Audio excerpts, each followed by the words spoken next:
大家好啊，願你哋平安。響開始敬拜嘅時候，讓我哋一同嘅去誦讀以下嘅宣召經文。宣召經文係響詩篇嘅95篇1節6節。來吧，讓我們向耶和華歌唱，向拯救我們的磐石歡呼。來吧，讓我們俯伏敬拜，在創造我們的耶和華面前跪下。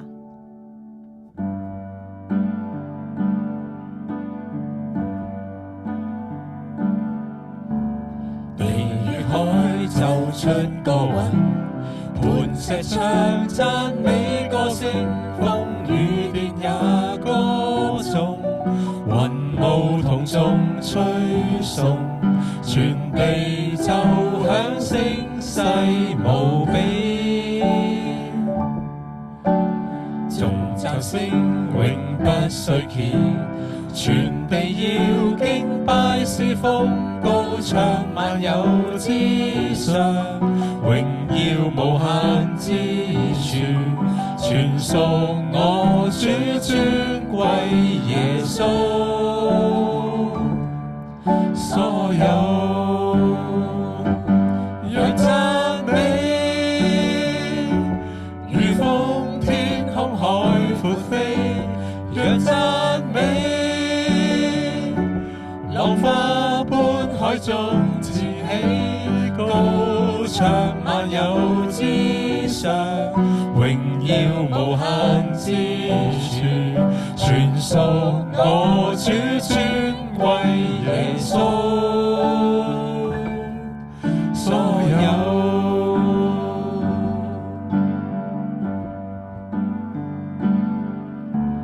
地與海奏出歌韻，磐石唱讚美歌聲，風雨電也歌頌，雲霧同眾吹送，全地奏響聲勢無比，頌讚聲永不衰竭，全地要敬拜侍奉，高唱萬有之上，榮耀無限之處，全屬我主尊貴耶穌。所有讓讚美如風天空海闊飛，讓讚美浪花般海中濺起，高唱萬有之上，榮耀無限之處，全屬我主尊貴耶穌。所有讓讚美如風天空海闊飛，讓讚美浪花般海中濺起，高唱萬有之上，榮耀無限之處，全屬我主尊貴耶穌。所有願尊貴榮耀都歸俾我哋嘅獨一真神。主啊，我哋就求你光照我哋每一個，你去引領我哋。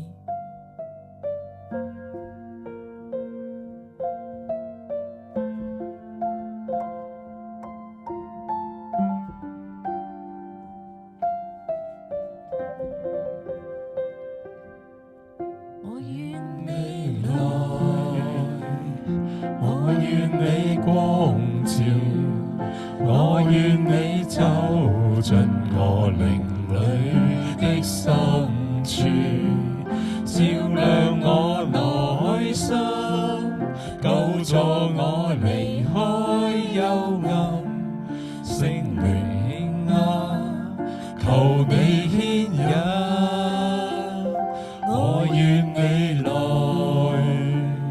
我願你光照，我願你走進我靈裡裏的深處，帶着我朝向，凝望那施恩典的面，聖靈啊，求你導引，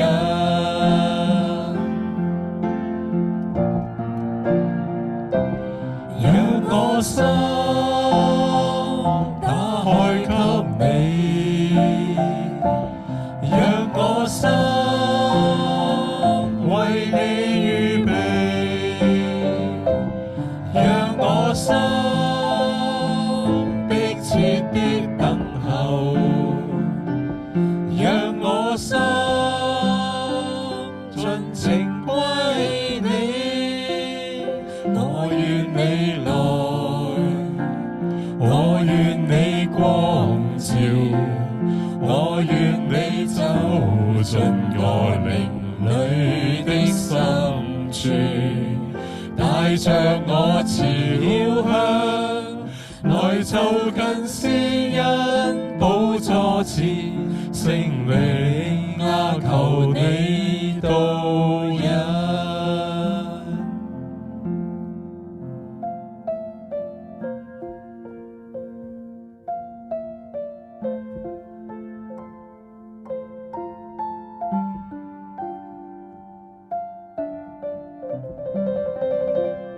我願你來，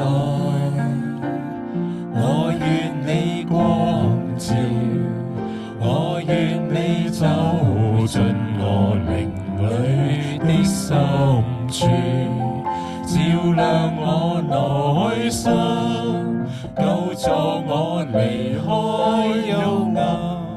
聖靈啊，求你牽引，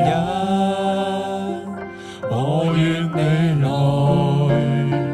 我願你光照，我願你走進我靈裏的深處，帶着我朝向，凝望那施恩典的臉，聖靈啊，求你導引。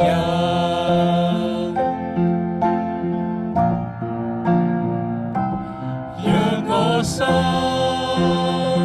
打開給你，讓我心為你預備，讓我心迫切的等候，讓我心盡情歸你，讓我心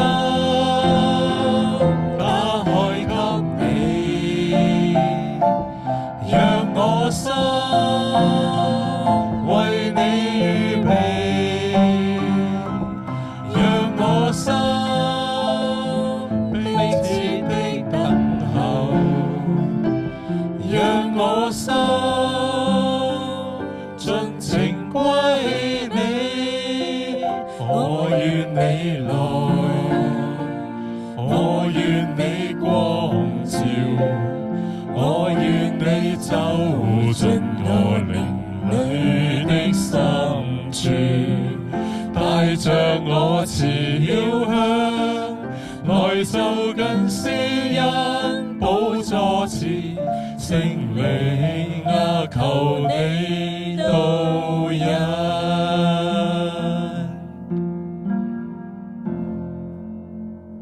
約翰一書4章9節。神差他獨生子到世間來，使我們藉着他得生。神愛我們的心就在此顯明了。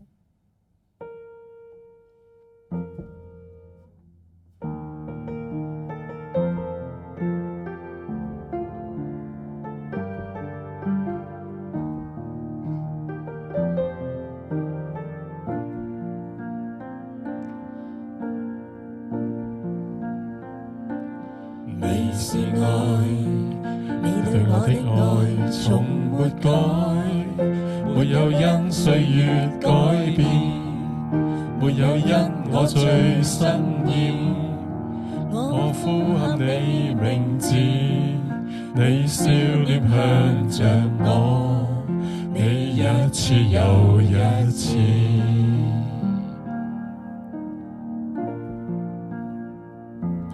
你是愛，你對我的愛從沒改，就算今我有失信，但你的信實不變。我呼喊你名字，你笑臉向着我，你一次又一次。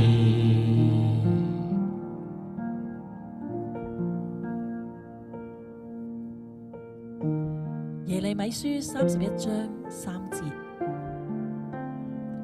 古時耶和華向以色列顯現說：我以永遠的愛愛你，因此我以慈愛吸引你。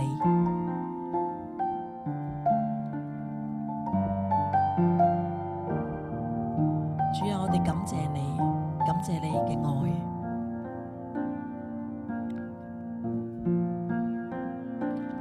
你是愛，你對我的愛從沒改，沒有因歲月改變，沒有因我最珍意。我呼喊你名字，你笑臉向着我，你一次又一次。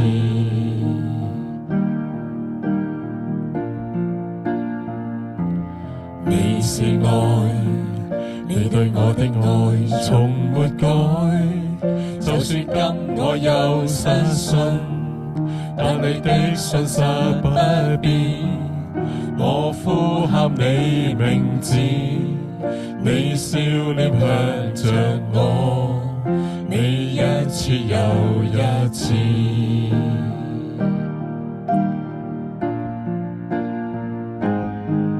有你愛我，讓我知道我是存在。有你愛我，讓我知道我重要。有你愛我，讓我知道我是人，被珍惜的一個，讓我知道你是愛。有你愛我，讓我知道我是存在。有你愛我，讓我知道我重要。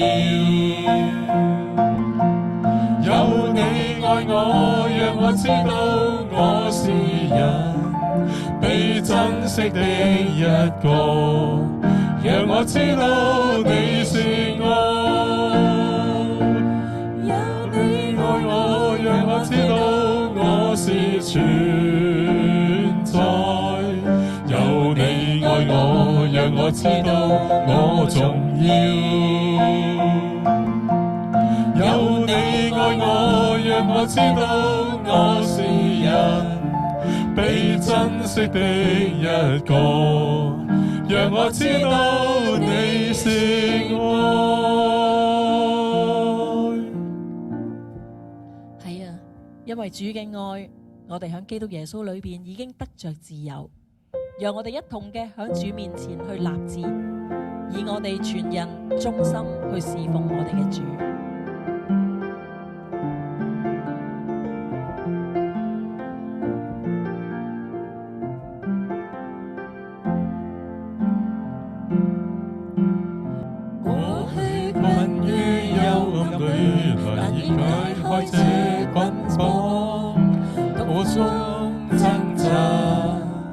無法為基督作光，懇請救主改變我，能對你重燃渴望，求你助我洗脫骯髒，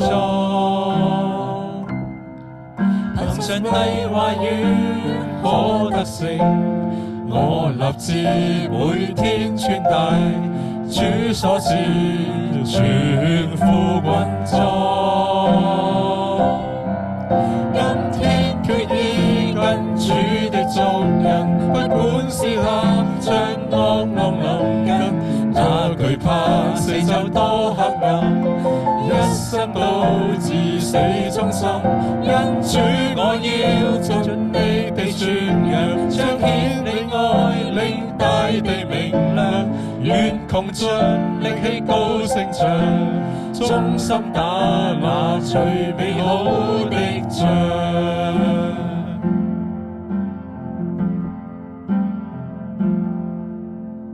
過去困於幽暗裏，難以解開這捆綁，痛苦中掙扎，無法為基督作光。懇請救主改變我，能對你從而渴望，求你助我洗脫骯髒。憑上帝話語可得勝，我立志每天穿戴主所賜全副軍裝。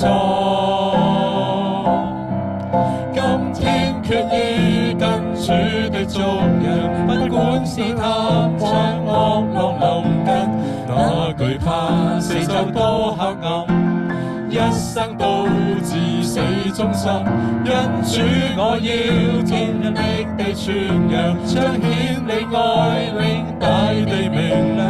願窮盡力氣高聲唱，忠心打那最美好的仗。今天決意跟主的足印，不管試探將惡浪臨近，哪懼怕四周多黑暗，一生都至死忠心。因主我要盡力地傳揚，彰顯你愛，令大地明亮。願窮盡力氣高聲唱，忠心打那最美好的仗。願窮盡力氣高聲唱，忠心打那最美好的仗。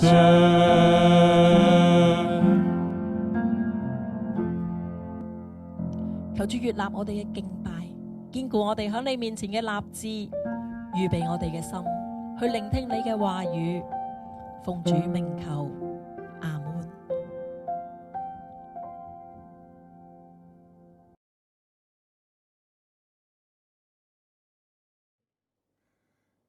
親愛嘅弟兄姊妹平安，我哋今日再一次翻到去出埃及記，講完十誡之後，聖經唔係就咁就完咗嘅。從21章開始，出埃及記嘅21章，直落幾章咧，都係講緊嗰個律例同埋典章。你可以咁講，3500幾年前已經有呢啲嘅律例同埋典章。而如果我哋留意一下裏邊所記載嘅律例同埋典章嘅時候，你會發覺到今日大部分嘅國家係依據呢一啲嘅律例典章嚟到去建立佢哋自己嘅法律嘅體系，甚至聯合國都有佢哋嘅所謂國際法。而呢啲嘅律例同埋典章係乜嘢呢？係涉及到每一個嘅人經常可能會犯錯，而帶嚟嘅就係人同人之間嗰種嘅爭。你做得啱，你做得錯，大家有唔同嘅睇法，你點樣去平衡呢啲嘅嘢呢？最近如果我叫大家嚟去每日新聞裏邊話俾我哋聽，世界上嘅罪同埋嗰個罪案，大部分係同乜嘢有關？我相信大部分嘅人都好容易講得出嚟，係幾樣嘢有關。第一，錢，大部分嘅罪案係同錢有關嘅，甚至好多嘅殺人都係同錢有關嘅。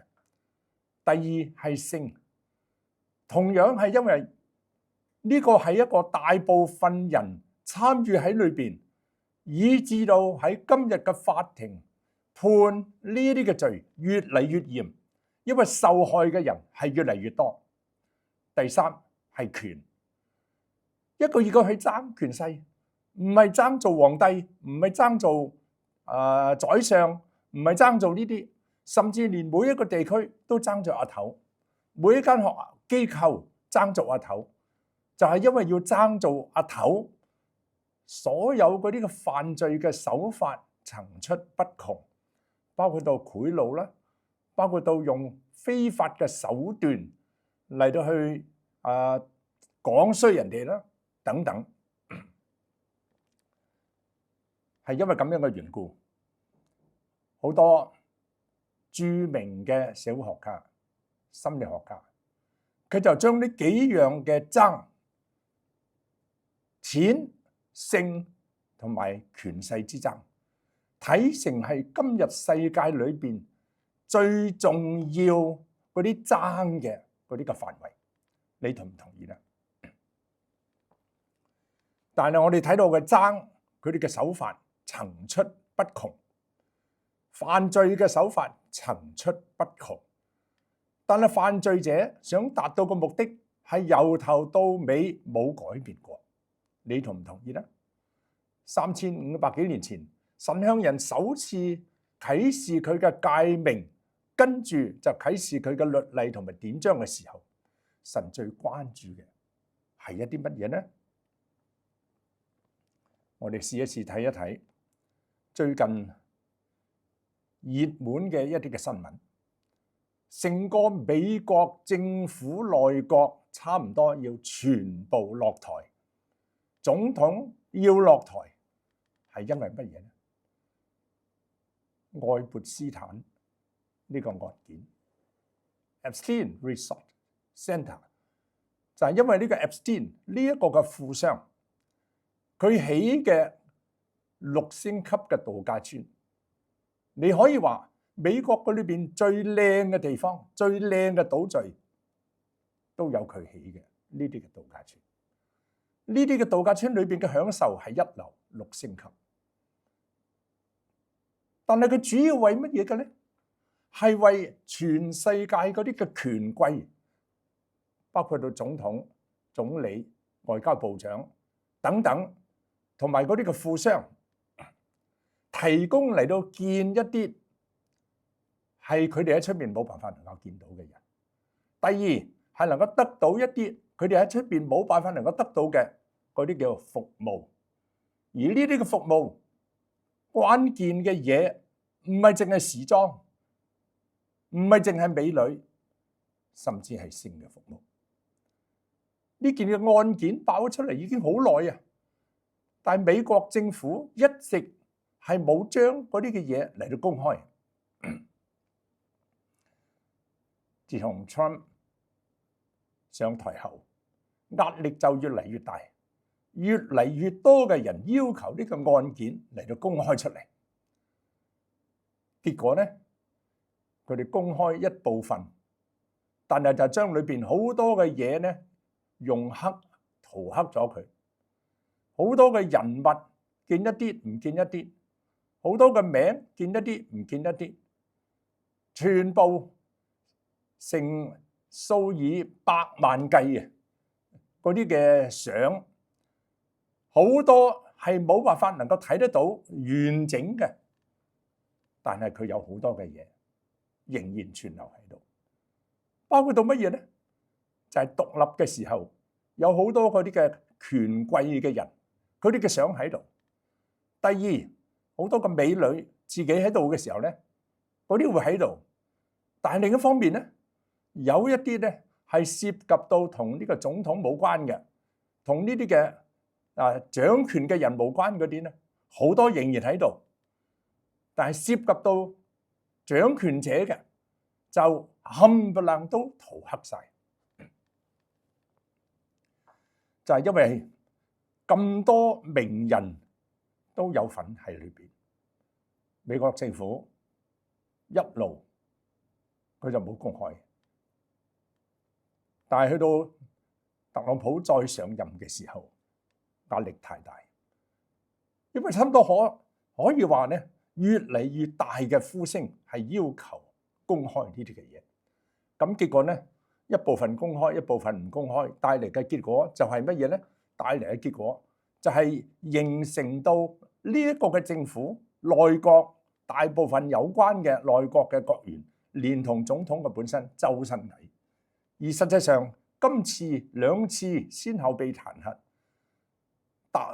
高級嘅嗰啲嘅閣員受彈劾，總統受彈劾，都係大部分同呢個案件有關，涉及嘅嘢非常多。另一方面，當我哋留意到過去幾個唔同嘅國家，中國、緬甸、泰國、柬埔寨，係用盡各種唔同嘅方法嚟到去調查喺緬甸嘅呢個 KK 園。嗱，KK 園係乜嘢呢？ KK 園其實係一個特別嘅，你可以話犯罪中心，喺裏邊養咗好多網上犯罪嘅人。另一方面咧，亦都係有好多係被欺詐去到呢個地方嚟到為佢哋打工嘅人，然後跟住打唔到工嘅時候係被佢哋扣押虐待嘅人，就係因為傷嘅人好多，失蹤嘅人好多，然後跟住嘅錢財嗰方面嘅損失非常非常大，中國冇辦法出招，後來就透過中國政府主動出擊，同泰國嘅軍方，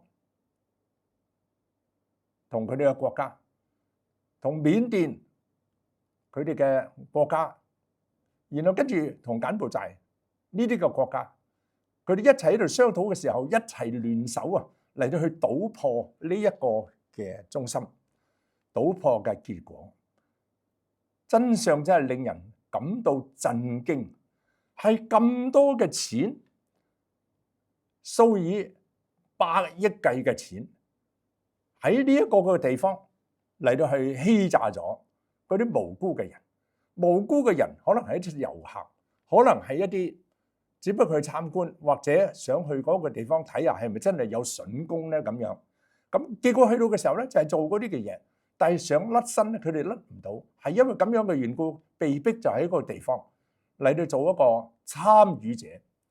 另外有一啲咧，女嘅去到嗰邊就做一啲參與者，冇貢獻啦，就出賣佢哋嘅性，呢一啲咁樣嘅工作。如果佢哋唔參與，賺得少，佢哋就要將佢哋喺裏邊食同埋用冚唪唥嘅嘢計錢，非常貴。所以因為咁樣甩身嘅人，你要贖金，而贖嘅時候數以10萬計美金，你先可以贖到你，係睇下你喺嗰個地方有幾耐。跟住我哋就去睇一睇呢一啲咁樣嘅行為，其實比起嗰個愛潑斯坦，原來係小巫見大巫。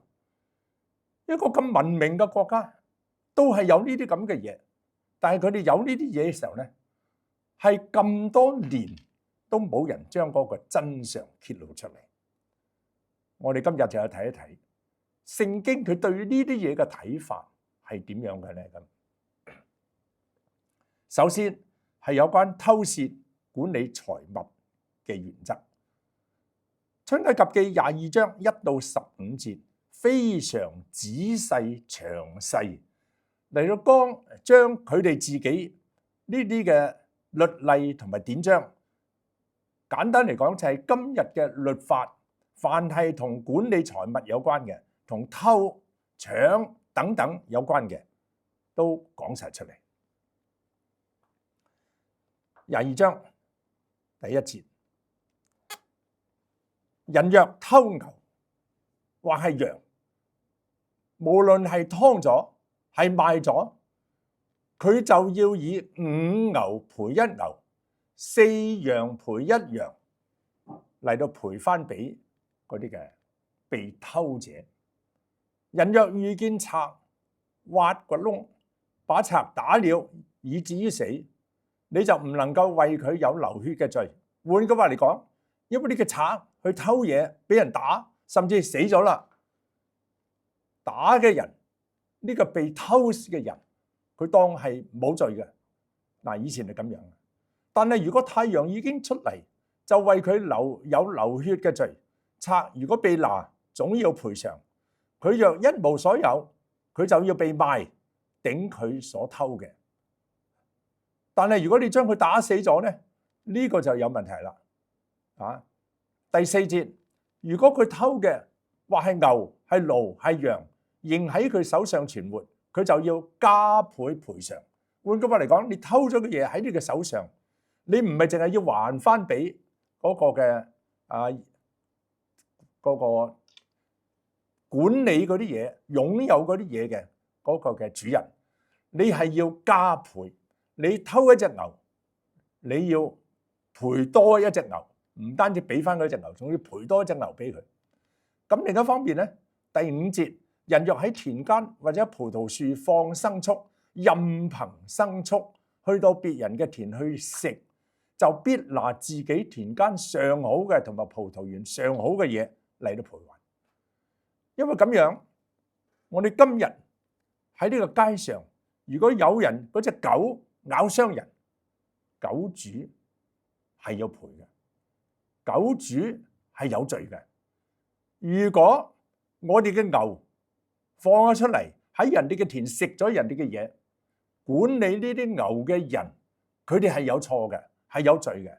佢哋要賠翻自己最好嘅嘢嚟到俾嗰啲嘅失主。所以呢個係3500幾年前摩西領受嘅律例典章裏邊已經講得好清楚。佢裏邊講得好清楚，唔屬於你嘅嘢，你攞人哋，呢個就係罪。呢一個嘅罪係要有罰款嘅，係會有罰則嘅。而呢一個嘅罰則唔係你偷一隻羊你就還翻嗰隻羊咁就算，甚至賠多一隻羊都未算，你要賠4隻。偷一隻你要賠4隻，偷一隻牛你賠5隻。人哋偷你嘅嘢，你打佢打死咗，你係冇罪嘅。但係如果嗰個賊俾你捉到咧，呢個賊係要賠還。如果佢一啲嘢都冇咧，佢就要被賣，頂佢所偷嘅一切嘅嘢。如果佢偷嘅嘢係牛、係驢、係羊，仍然喺佢手下存活，咁佢就要加倍嚟到賠翻俾主人。嗱，我哋睇得到呢個點解要咁？唔係就咁還翻就算咧？因為呢個係一個警戒，呢個係一個教育，呢個係一個話俾佢聽。如果你犯法，你有代價嘅。以至個目的就係以後你都要奉公守法。呢個就係一個最重要一樣嘢。好多人放狗放牛係不理後果，總之去到邊個地方有得食，佢就有得嗰隻牛去食，有得嗰啲羊去食，有得嗰啲狗去食。但係聖經話俾佢哋聽，主人係要負責任。跟住仲有一個喺今日呢個世界經常發生。美國點解咁多山火呢？澳洲點解咁多山火呢？而且好多嘅時候呢個山火係將成個鎮燒晒，成條村燒晒，唔係淨係一個地方，全世界好多嘅地方都有呢啲嘅問題係產生咗。甚至香港有啲人都話呢，煙頭係導致到宏福苑係咁大嘅災難。但係另一方面呢，就係個裝修嘅方面係用一啲唔合適嘅材料嚟到去易燃嘅材料，喺維修嘅時候就遮住成棟嘅牆。呢一個都係要賠嘅。所以因為咁樣嘅緣故，我哋睇到喺呢段嘅聖經嘅當中，佢就係將呢啲嘅嘢話晒俾我哋聽。若點火焚燒荊棘，以致將別人堆積嘅禾捆、站着嘅禾稼或是田園都燒盡啦，嗰個點火嘅就必須要賠還。你食煙係因為呢個煙頭着火燒咗人哋嘅嘢，你燒咗幾多，你要賠翻咁多俾翻人。過去我哋睇到禁煙禁嚟禁去，硬係得個吉。點解會咁呢？係因為佢哋冇一種危機感啊！咁我諗到喺一啲危險嘅地方，你食煙嘅時候，導致呢啲嘅結果，你係要賠㗎。跟住下邊啦，喺我哋今日社會裏邊，經常都可能會出現嘅嘢，就係叫人暫時幫下手，睇住下啦。人若將銀錢、家具交付俾鄰舍看守，但係嗰啲嘅嘢就從嗰個人嘅家被偷去。如果將呢個賊捉到，賊要加倍賠償。第8節，如果揾唔到個賊，個家主就要去到裁判官、審判官或者叫法官喺嗰個嘅地方，然後由佢嚟到去睇一睇，佢有冇攞咗原主嗰啲嘅物件。咁如果發現係真係冇啦，咁嘅時候先至當係冇嘢。如果唔係嘅時候咧，呢個看管嘅人係有責任嘅。跟住第9節，兩個人嘅案件就係喺度爭啦。無論係有乜嘢嘅過犯，或者係為咗牛、為咗驢、為咗羊、為咗衣裳，或者為咗任何失咗嘅嘢，一個人就話呢個係我嘅，兩造就要將呢個案件稟告呢個審判官。審判官定邊個有罪，誰就要加倍賠償。換句話嚟講，彼此喺度爭嘅時間，唔好繼續喺度爭啦，索性不如報警。報咗警之後，交翻由裁判官嚟到決定呢個案件最後係點樣定奪。呢個係一個最好啊，就唔使你自己爭嚟爭去，最後變咗出手打人。個案咧就更加嚴重。第10節，人如果將驢或者牛或者羊或別嘅牲畜交俾鄰舍嚟看守，咁結果咧，牲畜可能係有啲死咗，或者係有受傷，或者係被趕咗出去冇人睇見，或者係佢自己走咗出去冇人睇見，咁點咧？呢啲嘢經常會出現。11節，聖經就話俾我哋聽啦，咁嗰個看守嘅人要憑住耶和華起誓，佢未攞過鄰舍呢啲嘅嘢，咁本主當見到佢已經去咗神嘅面前嚟到起誓冇攞過，咁佢就要罷休，看守嘅人就不必賠還。但係牲畜如果從看守嗰個地方被偷走，佢就要賠還本主啊！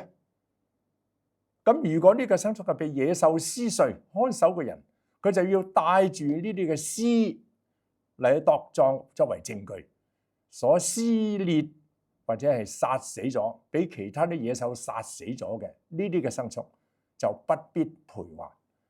聖經裏邊係好仔細，將每一個可能出現嘅情形嚟到話俾我哋聽，係叫我哋能夠更加知道點樣去審斷呢啲嘅案件。喺今日好多嘅時候都係為呢啲嘅嘢爭嚟爭去。14節，人如果向鄰舍借咗乜嘢，所借嘅嘢或者受傷，或者死咗，或者損壞咗，但係本主冇同埋喺一齊，借嘅人咧係要賠還。換句話嚟講，呢個係一個叫責任感。你借人嘅嘢用，而用咗之後咧係壞咗或者唔見咗，係需要賠償。除非個本主話：算啦，由得佢啦。如果唔係嘅時候咧，我哋借人嘢嘅嘢係有責任在身。我自己本身過去咁多年嘅裏邊，包括讀神學嘅時候，同埋翻咗嚟牧會嘅時候，我發覺我嗰啲好有用嘅書，好多本咧就唔見咗嘅。咁啊有一次，有一個借成2年、3年都有啦，一個嘅牧者，佢搬屋，佢就攞翻嗰本書嚟還翻俾我。我睇到嘅時候，我突然間先發覺，哦，我揾嚟揾去都揾唔到呢本書。原來你借咗嗱，我唔係話佢攞咗，我話你借咗，但係我冇 record，我都唔記得咗啦。佢話對唔住，因為我搬屋我先去揾到。原來好多人借咗人哋嘅嘢，特別借人哋嘅書嚟到睇咧，係冇一種嘅責任，你盡快要還翻俾人哋。圖書館都係一樣，所以喺我哋神學院嘅 library 個圖書館，經常都係要填補嗰啲咧借咗冇還，後來無影無蹤嗰啲嘅書，係要填談。如果係僱用嘅，即係話咧，如果係你請佢嚟幫你看嘢，但係結果咧係唔見咗嘅時候，佢不必賠還，因為佢係僱價嚟。嗱，喺呢個地方咧，你就好緊要。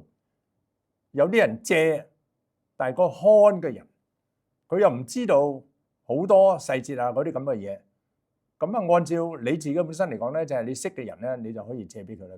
咁啊，借咗嘅時候咧冇咗啦，咁點咧？咁我哋唔能夠追究呢一個看嘅，就係你用薪水請佢嚟幫手嘅呢個人咧，佢係冇責任。除非僱主你一早同佢講得清楚楚，借嘅時候你要寫低佢，寫低之後咧佢唔見咗咧，係佢要賠嘅。嗱，如果唔係嘅時間咧，就應該係你借俾邊個嘅人係要賠。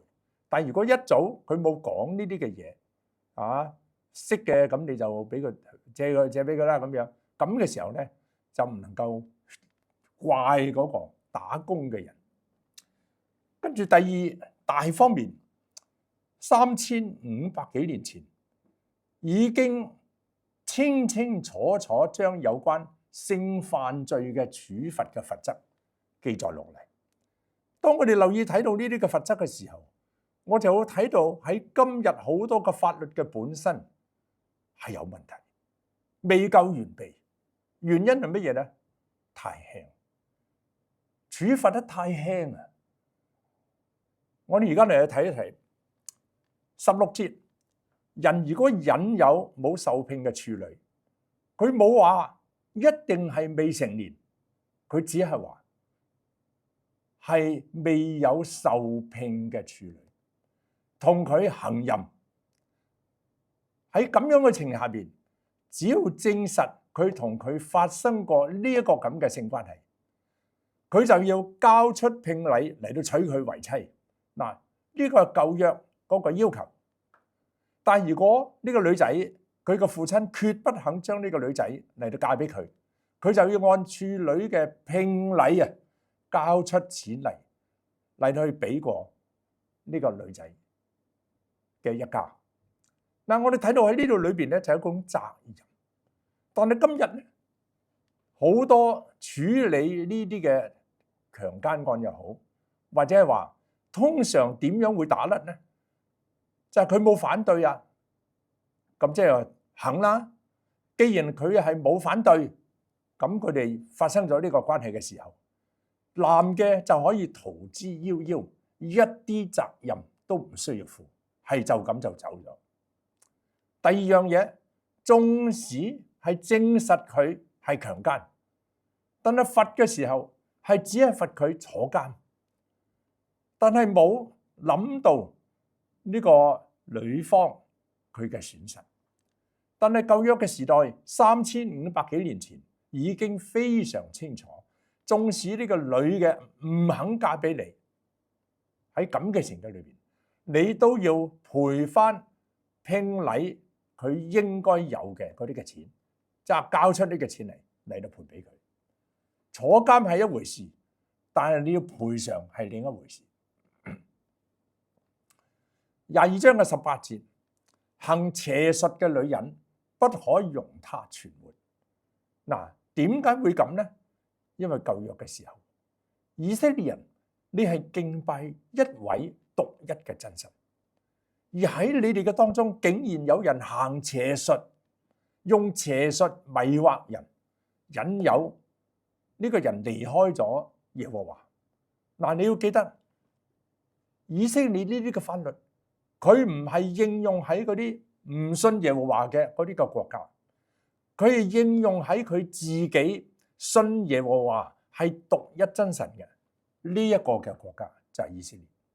係因為咁嘅緣故，對呢個信仰嘅問題係非常非常認真小心。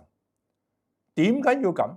主要係為咗信仰嘅純正，主要係為咗成個族嘅前途、成個族嘅安危而有關。因為如果呢啲嘅嘢繼續俾佢存在喺度嘅時候，成個國家佢就會被毒素所毒，帶嚟嘅結果，你可以咁講，成個國家就散晒，同耶和華嘅關係就斷晒。22章19節，呢個就係以色列當時嚟講非常嚴厲嘅，凡係與獸淫合嘅，總要將佢治死。人獸交係死罪嚟，點解會咁呢？我哋以前讀神學嘅時候，我哋都會問，即係點解要將呢個人治死呢？後來個教授嘅本身，佢就話，因為喺呢個地方係講得咁清楚，人如果同獸交合，帶嚟嘅結果，影響嘅所有，你可以話不知嘅病毒，係會透過呢啲咁樣嘅行為傳到俾其他嘅人。係因為咁樣，如果唔認真嚴厲嘅打擊同性戀要打擊，同性嘅淫合要打擊，但係人獸戀同樣要打擊。呢個講到係淫合，你嗰啲錫隻動物、錫隻寵物，絕對唔係錯嘅，但係你要同佢性交，呢個就係一個罪。然後跟住去到20章20節，祭祀別神，不單止祭祀耶和華，唔係單單祭祀耶和華嘅，那人必要滅絕。喺呢個嘅地方都可以睇到喺舊約以色列人，佢哋對佢哋嘅信仰嗰種認真法，神嘅要求嘅嚴厲法，你可以咁講，係非常非常清楚，係唔容許祭祀別神，因為你祭祀別神嘅時候，帶嚟嘅結果，往往就會影響埋其他嘅人，影響埋成個國，影響晒所有嘅，我哋叫佢做咩呢？一個叫做 lesser of two evils， 係兩者都有害，你只能夠取嗰個害得比較少嘅方法，因為如果呢啲嘅行徑唔早一啲將佢斷絕咗嘅時候，佢帶嚟係成個以色列族都完蛋啦，成個以色列族都會被神棄絕，即係話今生你仍然可以享受，但係跟住上咧係冇晒來生。所以因為咁樣嘅緣故，神係要佢哋，你要做一個選擇，你要求短暫嘅你嘅所謂興奮，還是你要求嘅一個永恆嘅存活，神自己嘅祝福。佢哋要做一個抉擇嘅。我哋睇到喺今日呢個世界，基本上人獸交合都係有罪，不過呢，只不過係坐監，而且係比較輕一啲。但係有啲個國家呢，直情唔理呢啲嘅嘢添。你中意同邊個做就邊個做，你中意同乜嘢做就乜嘢做，呢個係你個人嘅私隱，你自己嘅事。帶嚟嘅結果係乜嘢呢？呢個道德完全敗壞咗。跟住第三個方面，對今日嘅以色列嚟講係非常重要嘅一個嘅原則，就係對嗰啲寄居者嘅原則。我哋作為一個國家，你無法避免其他外族嘅人咧，有可能去到你嗰度做生意，住耐咗啦，佢就想入籍，就成為你哋嘅寄居者。亦都有可能隔離鄰舍嘅國家遇到地震、遇到災荒，嗰啲人就投靠喺你嘅地方。咁我哋對呢啲嘅寄居者應該點樣嚟到對佢哋呢？21節，聖經話唔可以虧負寄居嘅，亦都唔可以欺壓佢，因為你哋係從埃及地作過寄居嘅。神係用一個過來人，你哋係過來人嘅身份，你哋都寄居過喺人哋嘅地方。如果人哋係咁樣待你，你會點呢？你既然唔想人哋咁樣待你，你而家就唔好咁樣待嗰啲寄居嘅人。22節，佢就話唔可以苦待寡婦同埋孤兒。以前如果屋企嘅男人都死晒，呢個家你可以咁講係冇前途嘅，因為淨係男人你可以去做嘢，可以養呢個家庭，係可以賺錢。孤兒同樣都係一樣，如果一個寡婦帶住個孤兒，冇人去照顧佢哋嘅時候，基本上係死路一條。23節，若是苦待他們一啲啲，佢哋向我哀求，我總要聽佢哋嘅哀聲。嗱，佢講到嘅23節係只不過係輕微嘅苦待佢哋，但係佢哋咧就向神嚟到哀求。神話我總要聽佢哋嘅哀聲，並要發烈怒，用刀殺你哋，使到你哋嘅妻子為寡婦，兒女為孤兒。你睇到呢度嘅時間，你就會明白今日以色列喺巴勒斯坦、喺黎巴嫩，佢哋做嘅係乜嘢？苦待一啲啲咋，而佢哋就有哀聲。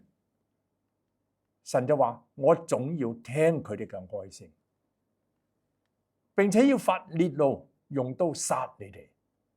今日好多人就問呢個問題。你睇見今日嘅巴勒斯坦得寸進尺，成日話仲有一啲哈馬斯嘅人未死晒，仍然喺度。一日佢哋未投降，我一日都要佔據呢個嘅地方，一日都要打呢個地方。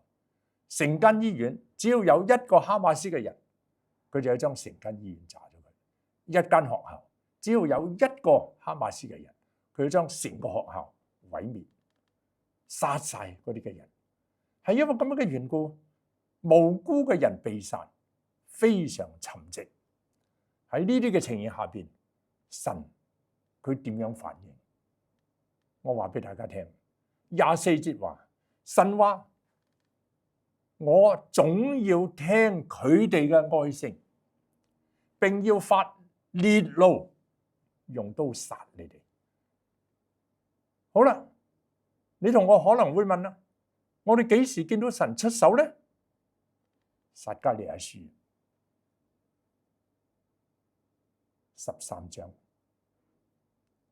7到9節，非常清楚講出以色列人喺7年大災難嘅17之半，佢哋要遭遇嘅災難。呢個災難係乜嘢？神話你哋當中有2/3嘅人，2/3嘅人必要被剪除，係剩翻1/3嘅人流傳喺你哋嘅國家。呢1/3嘅人，我相信都係以色列所謂全家歸主嗰一刻歸咗耶穌基督，信咗主嘅人，佢哋得以流傳。流傳係咪等於冇咗嗰啲嘅難呢？唔係，佢哋仍然要受試煉啊，就好似煉金煉銀一樣，但係神保存佢哋嘅生命。所以神係輕慢不得㗎。今日以色列人點樣對巴勒斯坦人，佢哋要小心。帶嚟嘅結果就係佢到處都會遇到敵人，好多同情巴勒斯坦嘅人都會成為嗰啲將來要攻擊佢哋嘅人啊！佢哋要小心。如果仲係唔停，仲唔認錯，仲唔道歉，仲唔賠償，帶嚟嘅結果，如果一去到7年大災難嘅時候，大報復就會出現喺佢哋嘅身上。到嗰時候，我哋只能夠話慘不忍睹，2/3嘅人被剪除喺嗰塊地上，係比起而家佢哋殺嘅巴勒斯坦人嘅比例係多好多好多倍。跟住25節，我民中有貧窮人與你哋同住，你若借錢俾佢，唔可以放債向佢取利。換句話嚟講，我哋借錢俾人，貧窮嘅人唔可以收息，係借就借，你唔借就唔好借。如果你借得俾人，唔好收息。26節，你如果攞咗鄰舍嘅衣服做你當時你要用嘅時刻，你必須日落之前歸還俾佢。點解？因為佢都要啊嘛。因為只有這一件當蓋頭，即係冚身啦，蓋身嘅衣服。若是冇，如果係冇嘅時候咧，佢用乜嘢嚟到瞓覺咧？佢哀求我，我就會應允，因為我係有恩惠嘅。係因為咁樣嘅緣故，你攞咗人哋嘅嘢，人哋係用緊嘅，你必須要還。日落前你要還，盡快還翻俾人。千祈唔好借咗之後就擺喺屋企，你唔用都擺喺屋企，令到人哋唔方便。呢個都係聖經裏面所講借啊，我哋都有一個原則嘅。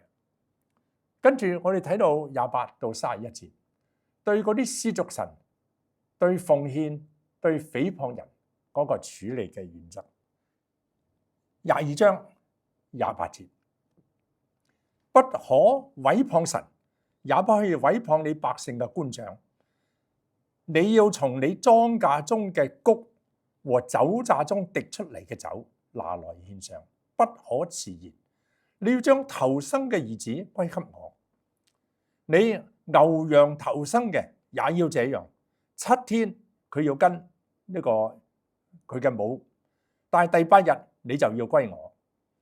31節，你要在我面前作聖潔，成為聖潔嘅人。因此田間被野獸撕裂生出嗰啲嘅肉，你哋唔好食，你要丟俾狗嚟到食。喺呢段嘅聖經係講到毀謗嘴唇嘅犯罪。原來3500年前出埃及記係已經提到係不可以。喺呢個地方，佢講到你唔可以毀謗神，乜嘢都賴喺神嘅身上。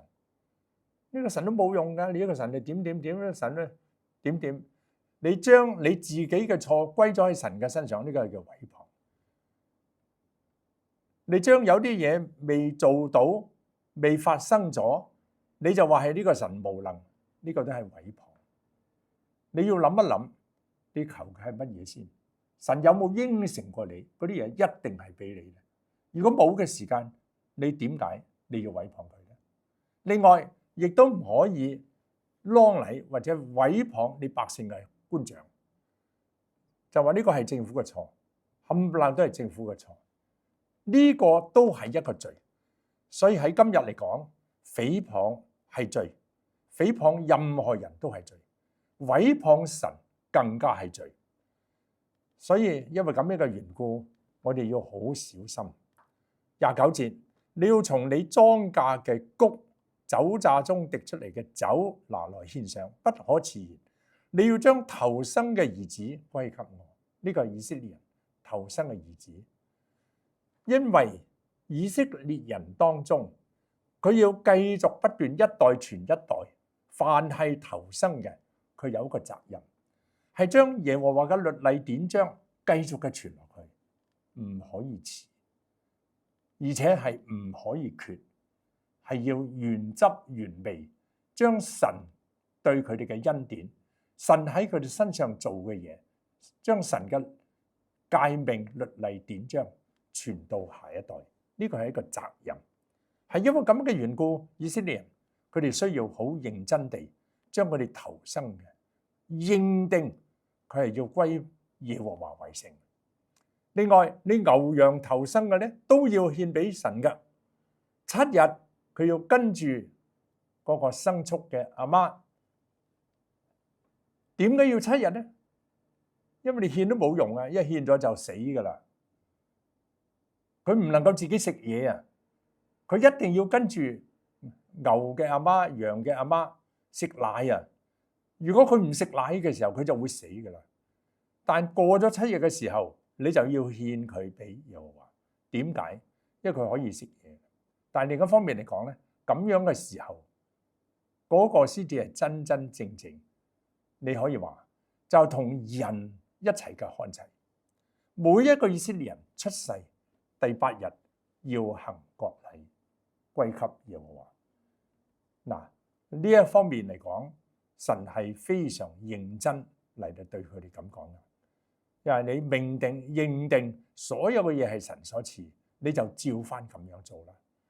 人第8日國禮，牲畜第8日歸耶和華為聖，頭生嘅係要咁樣。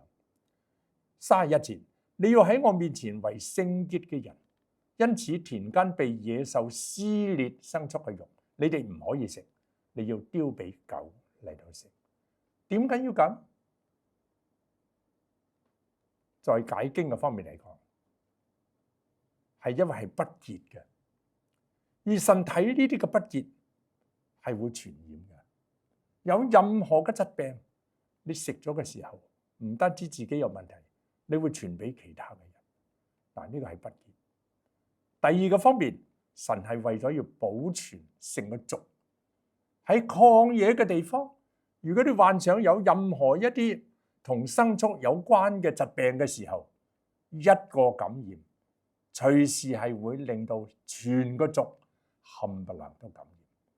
係因為咁樣嘅緣故，係寧可一開始嘅時候嚴謹去守住呢啲嘅誡律例典章誡命，一鬆弛就會有滅族之災。呢個就係神點解要咁緊張。我哋今日睇一睇，神喺3500幾年前已經吩咐摩西寫低嗰啲嘅律例典章俾以色列人遵守。喺2000年前，以色列已經亡國啦，神仍要求佢哋做守法嘅子民。咁守咩法啊？就守佢哋當時所處嘅國家嗰啲嘅法。我哋而家就睇一睇受逼迫嘅彼得，佢點樣教導信徒嚟到守社會嘅律法。彼得前書2章13節，你哋為主嘅緣故要順服人嘅一切制度，或是在上嘅君王，或是君王所派罰惡賞善嘅臣宰，因為神嘅旨意原是叫你哋行善，就可以堵住嗰啲糊塗無知嘅人佢哋嘅口。各位弟兄姊妹，基督徒要唔要守法？聖經話俾我哋聽，係更加需要守法。點解？因為呢個係一個見證嚟嘅。我哋順服嗰啲作君王嘅喺你哋嘅上邊為官嘅，順服佢哋，其實就係等於順服神。點解？因為君王都係神，你可以咁講，通過神嘅旨意令到佢哋成為君王。冇一個君王係冇通過神俾佢哋上到去。如果有嘅話咧，神一定要將佢哋拉落嚟。仲有神嘅旨意原係叫你哋行善，就可以堵住嗰啲糊塗無知嘅人嘅口。唔好以為信啲耶穌有特權，唔係。我哋一啲都唔係有特權，我哋甚至可能我哋比一般唔信嘅人係更加冇特權。喺咁樣嘅情形下邊，你就會知道我哋嘅信仰咧係有代價，但係呢一種嘅代價咧係令到人係更加口服心服。第一個問題，如果社會嘅律法違背聖經，我哋應該點啊？的確係，如果社會嘅律法講到明唔可以信耶穌，你同我應該點呢？我哋仍然要信，你拉就拉咯，坐監就坐監咯，死就死啦。話俾大家聽，喺彼得所處嘅環境就係一個咁樣嘅環境啊！所有信耶穌嘅人係隨時會被釘十字架、燒火柱、餵獅子。當我哋睇過羅馬當時嘅一啲嘅歷史書，你就會知道基督徒被處死、釘十字架、餵獅子同埋被燒死係經常發生嘅事。有人話犧牲嘅基督徒係數以十萬計，但係彼得佢對住所有嘅信徒，佢話俾我哋聽，面對咁苛刻嘅一啲嘅法律，咁苛刻嘅呢啲嘅政權，我哋應該點樣？使徒行傳5章29節，彼得同眾使徒回答：信從神，不信從人，係應當嘅。因為彼得因為行咗一件神蹟，傳咗福音，俾人拉去坐監，放翻出嚟，佢係咪就咁就算啦？以後都唔講？唔係，仍然禁止唔到佢將呢個福音話俾人聽，將主介紹俾人知道。佢對住所有嘅人都係咁講：信從神，不信從人，係應當嘅。嗱，呢度講嘅係咩呢？係如果社會嘅律法違背聖經，我哋會點？係因為咁樣。如果社會嘅律法講到明，如果啲教堂牧師你唔為同性嘅人舉行婚禮，你就有罪。好多人問過我呢個問題。如果萬一社會嘅法律係咁樣嘅時候，你會點做？我話俾佢聽，我寧願唔做牧師，我都唔會做。我有我嘅自由，點解我可以俾人逼去幫一個我自己都唔認同嘅一啲嘅人嚟去做婚禮？咁喺我哋教會裏邊咧，我哋就要講得清清楚楚啦。如果唔係我哋嘅會友，佢唔可以喺我哋教堂行婚禮。我哋嘅會友，我哋一定要保證佢係重生得救嘅會友。第二，如果男同女冇經過我哋嘅婚前輔導，我哋係唔會幫佢證婚。經過我哋嘅婚前輔導，如果佢基本上一開始已經唔係合格嘅，我哋當然就唔會同佢做啦。係一男一女嘅婚姻，呢個係我哋要求嘅。一男一女，一心一意，一生一世，就係一個咁嘅婚姻，我哋先會做。所以因為咁嘅緣故，呢啲嘅原則到而家為止，我哋仍然要遵守，但係遵守得嚟，我哋係需要合情又合理。無論呢個社會係幾咁邪惡，佢冇理由強迫一個牧師做佢唔想做嘅嘢。如果係咁樣嘅話呢，係佢自己犯法，呢個係好緊要。所以因為咁樣嘅緣故，我哋要非常清楚。咁我哋要問啦，如果當時羅馬嘅律法係咁，彼得唔遵守，保羅唔遵守，使徒唔遵守，有咩結果啊？結果就係咁樣咯。我去羅馬華人神學院教書嘅時候，佢哋有機會帶我去唔同嘅地方嚟到參觀。鬥獸場將基督徒受迫害嘅情形歷歷在目，顯露出嚟。有一間教堂特別係紀念彼得、保羅殉道嘅一個教堂。彼得倒釘十字架有一個詳細嘅解釋，同埋一張圖。保羅俾人喺個躉嘅上邊斬頭，有一個圖喺個地方話俾人聽，佢係咁樣死嘅。甚至嗰條個躉而家仍然仲有喺度，照翻原來嗰種形象嚟到做咗條個躉，就喺嗰個教堂嘅裏邊。嗰間教堂咧係成千幾年，所以我哋可以睇得見羅馬帝國其實即係意大利嘅前身。冇一個國家會將嗰啲自己醜嘅嘢暴露出嚟俾人知，但係意大利政府明顯地將呢啲嘢擺出嚟，就係話俾人聽呢個係事實。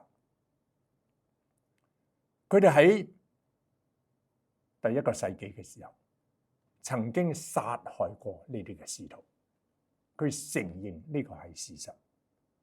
所以比起第二次世界大戰嘅時候殺害咁多中國人嘅日本，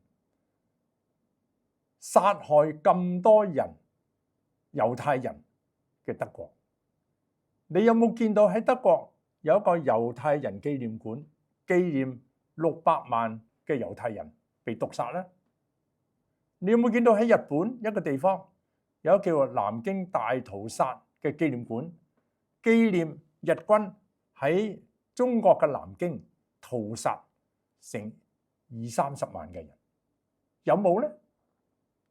呢啲係國醜啊，係國恥啊，係冇一個國家會咁做。但係意大利嘅政府，佢哋願意咁做，佢哋承認呢個係一個事實。而就係因為呢個係一個事實，又有一間嘅教堂係紀念10,203個羅馬嘅官兵，係因為喺第1世紀至到第3世紀呢100幾年嘅裏邊，曾經拒絕執行凱撒嘅命令去殺基督徒，係因為咁樣嘅緣故，佢哋先後被處死。處死咗之後，人將佢哋一個一個嘅記錄集埋一齊，原來總數係違背凱撒命令嘅嗰啲嘅官兵，總共有10,203個人，佢哋都喺呢個教堂，成為係人哋去為佢哋感恩嘅一啲嘅殉道者。我哋要睇嘅係乜嘢呢？後來去到主後325年，君士坦丁經過迫害基督教200幾年之後，佢竟然喺嗰個時候宣告，將成個羅馬帝國改變成為一個基督教嘅國家。歷史就話俾我哋聽，係佢媽媽先信，媽媽信咗之後，然後就影響佢。當我哋睇到嘅時間，原來基督徒唔係用乜嘢都贏人哋，先至會令到人哋信主。我哋睇得見羅馬帝國嘅轉變係因為殉道者嘅血，令到佢哋冇辦法唔相信基督教係真嘅。耶穌基督佢嘅死，佢嘅復活係真嘅。因為咁樣嘅緣故，當你紀念神頒布嘅律例典章嘅時候，我哋要緊緊嘅記得，無論我哋要付嘅代價有幾大，我哋要做一個守法嘅公民。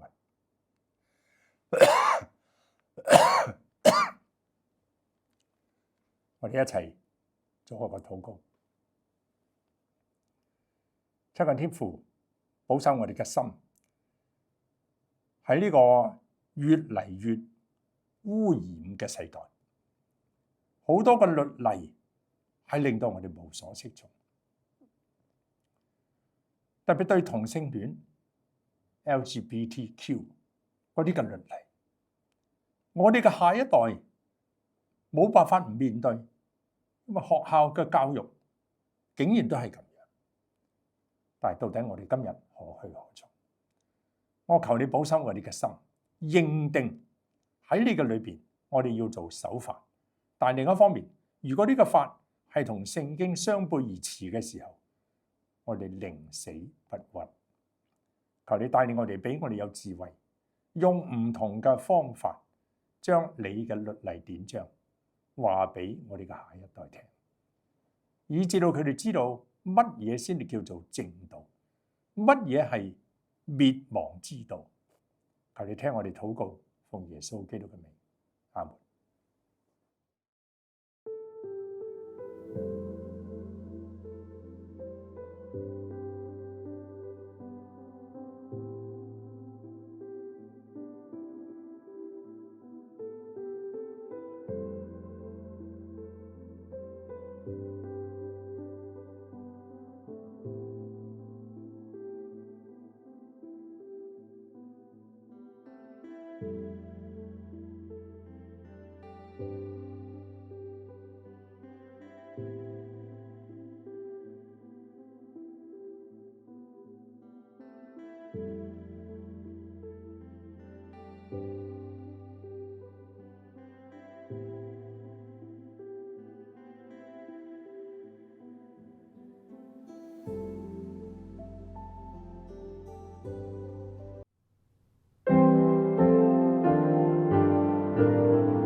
讚美聖父慈愛之心，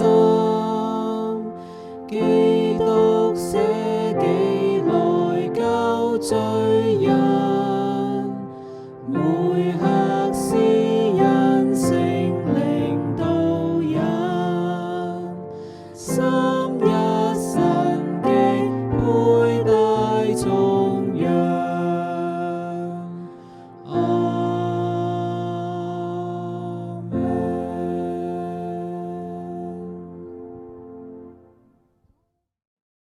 願救主耶穌基督嘅恩惠、天父神長久忍耐嘅慈愛、聖靈嘅感動同埋團契，常常繼續不斷同你哋眾人同在。特別喺呢一個亂七八糟嘅世代裏邊，認定係按你嘅心意做守法嘅公民，但係唔會侮辱你嘅名，唔會偏離你嘅道，成為呢個世界上嘅光同埋鹽。